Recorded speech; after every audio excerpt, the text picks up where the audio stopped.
मैं कभी कभी कपड़े सिलने के लिए मना क्यों कर देती हूँ ग्राहकों को। वजह सुनकर आप भी समझ जाएंगे। इस बारे में चर्चा रहेगी आज की वीडियो में। तो हेलो जी, राधे राधे सभी को। कान्हा जी फैशन पॉइंट की एक नई वीडियो में सभी का स्वागत है। तो चलिए जी, बात करते हैं इसी बारे में। सबको लगता है कि भाई ये मना कर देती है, टेलर मना क्यों करता है बुटीक वाला। तो सभी के लिए ये बात रहेगी और हर बुटीक वाला मेरी बात समझेगा, क्योंकि उनके साथ तो हर रोज होता ही है। पर ये अपने ग्राहकों के लिए है कि मैं मना क्यों करती हूँ।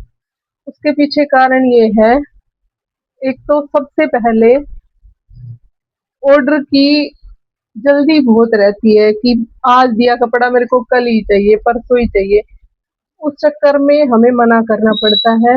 हमें भी मौसम का, घर का, अपना सब कुछ हिसाब देखना होता है। तो हम हर चीज को अर्जेंट में नहीं बना सकते, और कुछ अच्छा बनाने के लिए हमें भी प्रॉपर टाइम चाहिए। उस वजह से मैं मना कर देती हूँ कि मेरे से जल्दी नहीं हो पाएगा। किसी का पेंडिंग रखो, कुछ बिगाड़ो या कुछ करो, उससे अच्छा मेरे को यही रहता है कि भाई मैं मना ही कर दूं, ताकि बंदा, किसी को है बहुत ही अर्जेंट, वो किसी दूसरे टेलर से सिलवा पाए। तो पहला कारण तो मेरा ये रहेगा। दूसरा ये, कई बार क्या, कस्टमर कपड़ा इतना छोटा लेके आता है और उसमें डिजाइन उसको इतना सब चाहिए कि इतनी बाजू भी, ये भी। तो वो कपड़ा देख के मेरे को लग जाता है कि ये मैं नहीं बना पाऊंगी, और वो नहीं समझते इसलिए हम मना करते हैं। उनको लगता है बन जाएगा, तो हम ये बोल देते हैं कि भाई किसी दूसरे टेलर से बनवा के देखो, वो बना दे तो आपके लिए अच्छी बात है। उस वजह से हम मना करते हैं। तीसरी बात ये कि आजकल कस्टमर डिजाइन तो एआई से, गूगल से, यूट्यूब से, इंस्टा से, हर जगह से देख देख के लाते हैं। पर वो अपना बॉडी टाइप या अपना फैब्रिक क्वालिटी कैसी है, या अपने पास कितने मीटर कपड़ा है, वो सब चीजें वो ना देखते हैं ना वो समझते हैं। उनको बस ये कि डिजाइन चाहिए। एक चीज तो ये है कि डिजाइन के, कुछ कस्टमर तो डिजाइन के एक्स्ट्रा पेमेंट देने को राजी नहीं होते। डिजाइन उसको फोटो वाला, पूरा एआई वाला चाहिए। तो उस वजह से हम मना करते हैं। दूसरी चीज, चलो पैसे भी दे दे डिजाइन के, फिर भी अगर उसमें कपड़ा होगा उसी टाइप का, तभी तो हम बना पाएंगे। तो हम इस वजह से मना कर देते हैं कि उसमें हमसे वो नहीं बन रहा होगा। एक, हमारे जो परमानेंट कस्टमर होते हैं, तो टेलर की आदत ये है, वो किसी का कपड़ा बिगाड़ना नहीं चाहता। और वो कस्टमर ये चीज समझते नहीं है। उनको ना तो वो अपनी बॉडी टाइप समझते, और ना उस फैब्रिक की क्वालिटी समझते। उन्होंने बस फोटो देखी और उनको डिजाइन अच्छा लग गया। पर मैं कोशिश करती हूँ कि मैं समझाऊं, अगर कोई समझ जाए तो, कि ये वाला डिजाइन उस फोटो पे अच्छा लग रहा है, आपके ऊपर अच्छा नहीं लगेगा। और आपका बॉडी टाइप भी अलग है, आप कैसा पहनते हो अपने रूरल एरिया के हिसाब से, उस अकॉर्डिंग भी। और दूसरा, हर डिजाइन हर कपड़े पे अच्छा नहीं बनता। वो किसी किसी फैब्रिक की क्वालिटी होगी उसी टाइप की, वो वैसा ही डिजाइन लगेगा। हो सकता है फोटो वाला कपड़ा कुछ अलग हो और आपका अलग हो, उतना वो सुंदर ना बने। इस वजह से हम मना करते हैं। तो ये चीज अगर कोई ग्राहक समझ लेता है तो उसके लिए आसानी रहती है। अब हम बना भी दें और फिर वो उतना अच्छा ना बने, तो वो फिर टेलर को दोष देते हैं कि आपने मेरा सूट बिगाड़ दिया, मेरा ब्लाउज बिगाड़ दिया। तो उस चीज को आप समझा करो, कंफर्म किया करो कि मेरा कैसा लुक आएगा, कैसा नहीं आएगा, तभी आप बनवाओ। तो इसलिए हम मना करते हैं। और चौथी बात ये कि पेमेंट पेंडिंग रखते हैं, डिजाइनों की भी नहीं देनी होती उनको एक्स्ट्रा।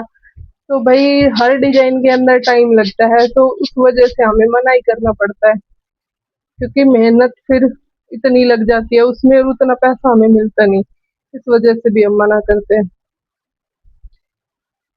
नेक्स्ट ये रहेगा कि अगर जो ग्राहक अपनी बात समझने को तैयार रहता है ना, तो हमें उसका काम करके खुशी मिलती है। क्योंकि उसने हमें बोल दिया कि आप जैसा कपड़ा बनाओ, मेरे पे जो अच्छा लगे आप अपने हिसाब से बना दो। तो हो सकता है वो तो कटिंग करते टाइम दिखेगा ना उस कपड़े में कितना निकला कितना नहीं। तो जिसने हमें बोला है, तो हम वो देख के उसी हिसाब से बना देंगे। आपके 5 सूट है तो किसमें कितना निकला है उस हिसाब से बना देंगे। एक ये है कि वो खुद ही बोलते हैं, तो हो सकता है उन्होंने जिसमें बोला उसमें वो चीज ना बने, तो फिर हमें वो काम करते टाइम बार-बार दिक्कत आती है। और कुछ ग्राहकों की ये भी परेशानी है कि वो आए, सूट डाले, तब तो उनका डिज़ाइन कुछ और रहता है। घर पहुँच के फ़ोन पे फिर उनके डिज़ाइन बार-बार बदलते रहते हैं। वो ये चीज़ नहीं समझते कि आपने जो डिज़ाइन बताया, हमें याद रखने में, नोट करने में, हम 24 घंटा वो नोटबुक लेके तो नहीं बैठे रहते ना। फिर हो सकता है हम बनाने में भूल जाएँ या फिर उसका रेट डिसाइड नहीं हुआ। इस वजह से हम मना करते हैं कि आप एक ही बार में बता दो, या तो खुद डिज़ाइन बता दो, तभी आप पूछ लो बनेगा नहीं बनेगा, और उसका रेट पूछ लो, या फिर आप हमारे ऊपर छोड़ दो कि अच्छा ऐसे-ऐसे कुछ अच्छा आपको जो लगे इन सब में अलग-अलग आप वो बढ़ा देना, और पैसे आपके जितने बढ़ेंगे उतने मैं दे दूँगी। तो हमें आसानी रहती है। हम हर वक़्त हम पता है रात को कटिंग करें, सुबह करें, कब करें, तो हर किसी के पास उस टाइम हम फ़ोन नहीं कर सकते हैं और हमारा काम पेंडिंग रह जाता है। तो हमें बार-बार वो डिज़ाइन बदलने वालों में दिक्कत बहुत आती है। इस वजह से हम मना करते हैं। बाकी हमने जो अब बुटीक ओपन किया ही है, तो हमें काम करने के लिए क्या है, हर बुटीक वाला, हर दुकान वाला यही चाहता है कि इसके पास काम आए। ऐसा नहीं है कि हमें कोई घमंड आ गया या कुछ, हमें भी काम की ज़रूरत है।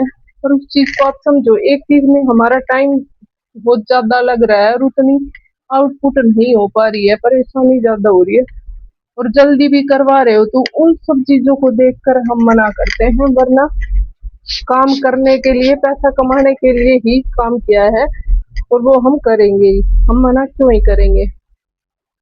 तो कोई भी टेलर नहीं मना करेगा अगर उसको सूटेबल सही लगेगा या उसके पास टाइम होगा तो।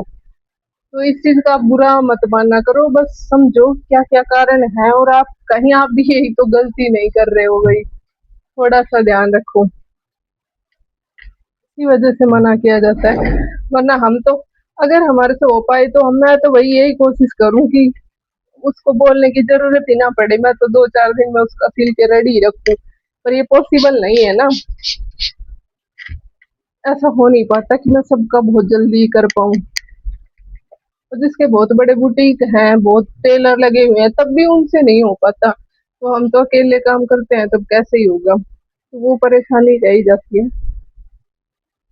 तो सभी वैसे इतने टाइम से जुड़े हुए सभी ग्राहक तो अच्छे ही होते हैं, कुछ ना कुछ हर कोई सिखा के ही जाता है, अपने चेहरे पे मुस्कान देख कर ही जाता है।